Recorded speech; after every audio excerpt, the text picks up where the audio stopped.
Hello and welcome back to my channel.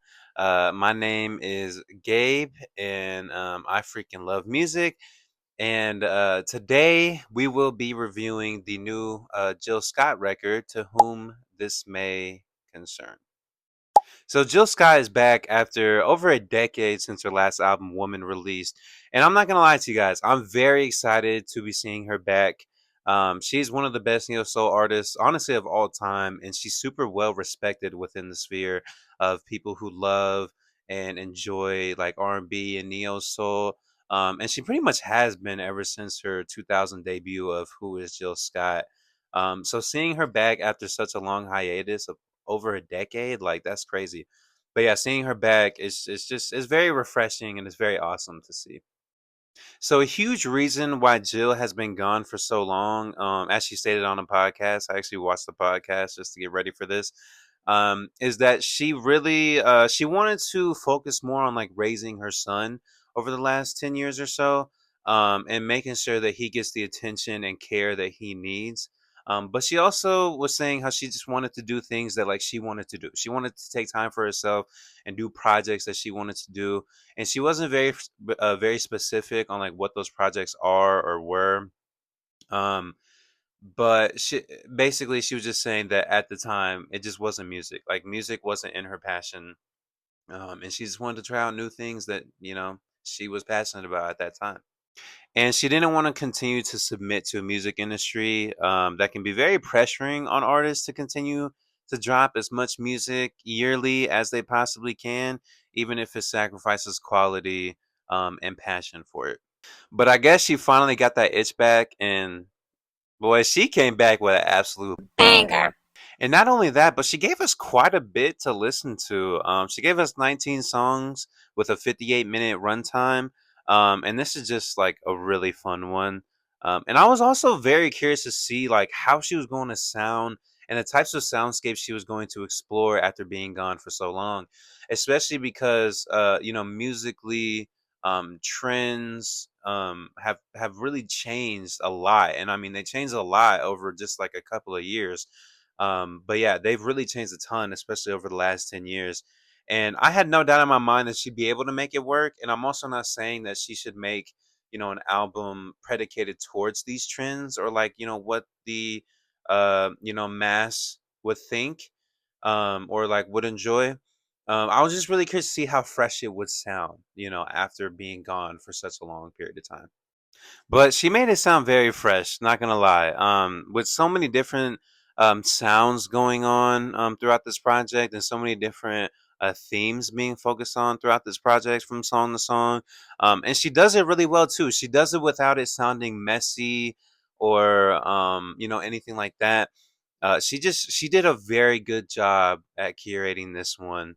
So yeah, I enjoyed it very much. She even brought in some interesting features, as well as like we have a guy in like the underground jazz scene right now named Trombone Shorty, sorry, who has a ton of talent, and a guy who I was actually just introduced to like probably a month and a half ago, by my uncle. But we also have like Absol, Jid, Too Short, Tierra Wax, so a ton of cool rap features on here as well, and they all feel like they fit like perfectly within each other's respective songs as well. This album is very uplifting, but also has reflection and prioritizes Black joy and a positive perspective over anything else. And it really just feels like a true love letter to her community, and Black people as a whole. And throughout this track list, it kind of feels like there are moments where she's really having like a one-on-one or like a heart-to-heart, like with the listener. And maybe that's her poetic side coming out, but yeah, it really feels like she does that very well here as well. And yeah, the track list starts very upbeat, with the opener "Dope Shit," and then you have "Be Great" with Trombone Shorty. Uh, I don't know why I keep saying that, Trombone Shorty, and as well as "Beautiful People." And these are very confident, uplifting tracks, like in "Dope Shit," where you know Jill is just basically saying like she's dope as fuck. That's pretty much like all that is. And yeah, I mean she says a lot more as well, but that's the gist. And then you've got, Be Great, where Jill is just talking about how, she's going to go be great and she's not going to pay attention to what anybody has to say and not really care at all about what anybody thinks about her or what she's doing. And Beautiful People, she's really just uplifting her community as a whole and, telling them to live their best life, live the most fulfilled life that they can possibly live. And again, just don't pay no mind to people hating, or just don't pay no mind to people who are just being nosy, or whatever the case may be. Pay You on Tuesday was a real big standout for me, and it actually came with a disclaimer interlude before it, where she says, or she tells the listener, like, if you sing along with this, Jill is not liable for whatever comes after that, even if that means you got your ass whooped. It's just really ear grabbing, super jazzy, very New Orleans vibe, um, with a very nice instrumental, and Jill's vocals being really lovely on here as well. And lyrically, she does a lot of interesting stuff on this track. And Jill really just stresses the importance of setting boundaries and keeping leashes, out of your business and out of your way. Pressure is also very nice, where Jill goes over the societal pressures and beauty standards that are placed upon grown women, which is a very prominent, problem in our society today. Now, with all of the rap centric features that were placed on here, I was very curious how mixing that with her sound was going to be. And again, no doubt, I knew she would be able to figure it out, And it's not like we haven't seen soul and rap, or R&B and rap crossover before, and it's pretty much a banger every time. I was just curious to see like how she, like, her take on it would be, and she does very well at putting them in the spots, that it feels like that they need to be in. There's just not a feature on here that feels like that they shouldn't be on here, or feels like that they're out of place, or anything like that. Even like on tracks, like the one with Too Short, I forgot exactly what it's called, but the one with Too Short, and even the one with Tierra Whack, like before they came in, I was kind of curious, like, what exactly their role was going to be here, because it's a little bit different than, like, I feel like we're used to hearing them on. But they did a phenomenal job at their own features. Yeah, this was just like almost perfect the way that they came in. But yeah, Tierra Whack was flowing amazingly on Northside, and she was giving a really powerful verse on there. Too Short was great on Biggest Pimp of the Year, and was really focused on the topic of the song, and of corporate companies and institutional systems exploiting hardworking people. Ode to Nikki with Absol, which is more like a poem that has music backing it, and she and Absol continue stressing self confidence and positive vibes all around. And then you have To Be Honest with Jid, which is a very, very good song, sonically, and an interesting beat as well, especially compared to anything else on the track list. It just sounds so different, but still flows with the album very well. The theme of To Be Honest is also very interesting to me as well, where you're recognizing someone's light and wanting to embrace them for who they are and loving them for who they are. And of course, Jid fits perfectly here, with his play on words, and again, just being on topic thematically, which I feel like is a problem in a lot of other people's music. I don't know why features just hop on a song and then they start talking about stuff that has nothing to do with what the song is actually about.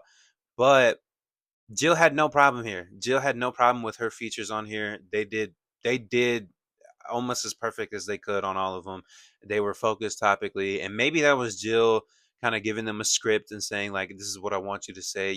I want you to be here, but, like, I want to be the creator for sure. But I don't know. But everybody did their thing. Everybody was focused. Everybody knew what the assignment was, and they executed it almost perfectly. And there are also just so many other standouts on here.